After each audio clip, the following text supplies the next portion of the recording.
Hello, and thank you for watching. Over the next few minutes, I want to walk you through a challenge that keeps a lot of procurement and supply chain leaders up at night, managing long lead time electronic components. If you have ever had a production line stop because of one tiny chip that cost 50 cents but was nowhere to be found, this video is for you. My name is Vereen, and I have put together a strategic framework on why our traditional forecast driven approach is failing us, and more importantly, what we can actually do about it. Let's get started. Here's how I have structured this. We will cover three things.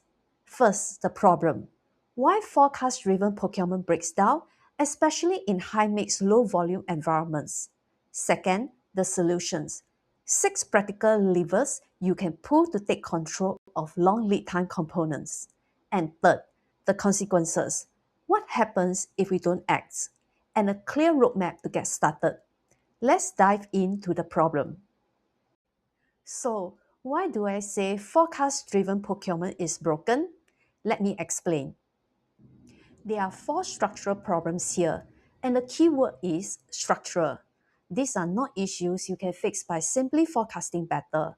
The model itself is the problem. Number 1, forecasts are unreliable. In a high mix, low volume world, demand is lumpy and project driven. The painful result is you end up with excess stock and shortages at the same time. Money tied up in the wrong parts and missing the ones you actually need. Number 2, we address risk too late. We wait for the demand signal before we act. But the real risk, end of life notices, allocation, factory capacity limits, those start moving long before the signal ever reaches us. Number 3, we have no visibility beyond our direct Tier 1 suppliers. The real risk often sits deeper in the Tier 2 wafer fabs and the Tier 3 raw materials. That's a classical blind spot. And number 4, our financial model creates paralysis. Fear of holding liability stops us from making smart, proactive buys.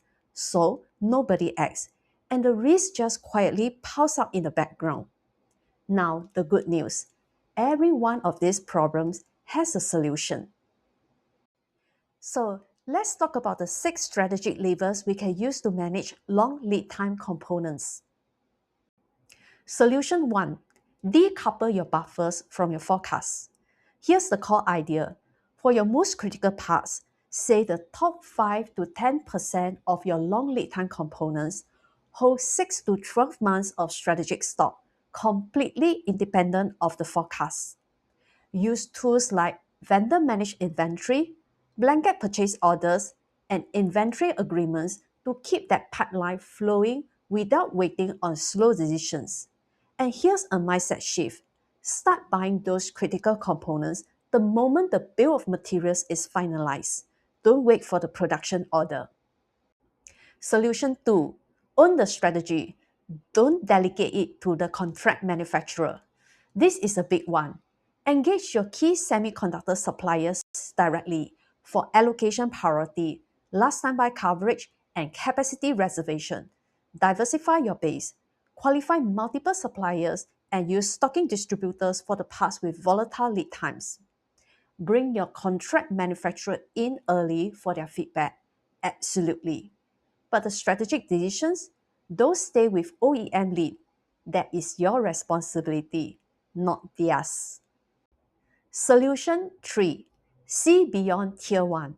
Map the whole ecosystem. For your critical parts, map the full supply chain, from the wafer fab to the die origin to the substrate, all the way to the packaging. This is how you will find your golden screws, those cheap, easy to overlook parts that can store an entire production line.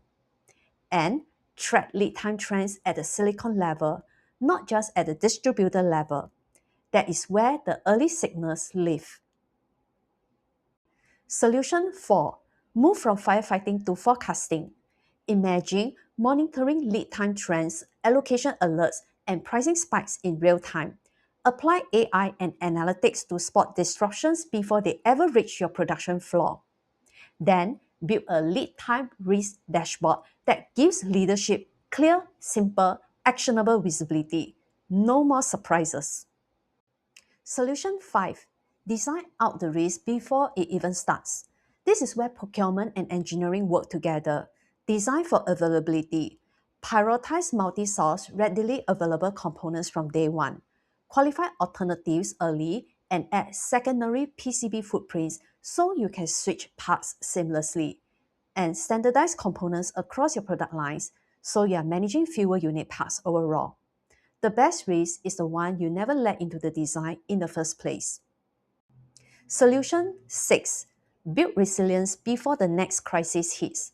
Put a formal risk management process in place. Map your dependencies, find your single points of failure, and review them regularly. Dual source your critical parts and keep pre-qualified contingency plans ready to activate instantly. And watch the early warning signs such as end-of-life notices, lead time creep, allocation chatter.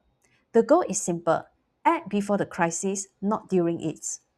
So, we have covered the problem and the solutions. Now, let's talk about why this matters right now. You might be thinking, that sounds like a lot, but you don't have to do it all at once.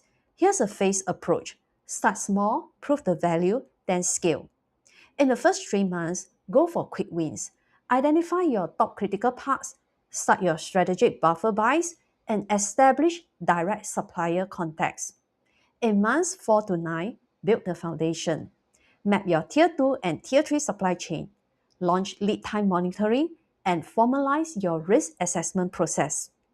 And from month 10 to 18, scale and sustain. Deploy the digital early warning system, embed design for excellence into your workflow, and build a cycle of continuous improvement. So, what happens if we don't act? Every quarter of delay compounds the risk. Without proactive action, we get recurring shortages that stop production, revenue at risk from missed deliveries, excess inventory on the wrong parts, and shortages on the critical ones. Customer trust erodes with every delay, and the team gets stuck in permanent firefighting mode. But here's the real trade-off. A strategic buffer investment protects production continuity. Proactive supplier engagement secures your allocation priority. Early detection avoids expensive last-minute expediting. Good design practices stop risk from ever entering the bill of materials. And your team shifts from crisis management to creating real value. It all comes down to this one line: the cost of proactive planning is always less than the cost of reactive firefighting. So that's the framework. Forecast-driven procurement wasn't built for the world of long lead time electronics, but with these 6 levers, we can take back control. Thank you so much for watching. I love to hear your thoughts, so please feel free to reach out with any questions or to discuss further. Thanks again and take care. Bye.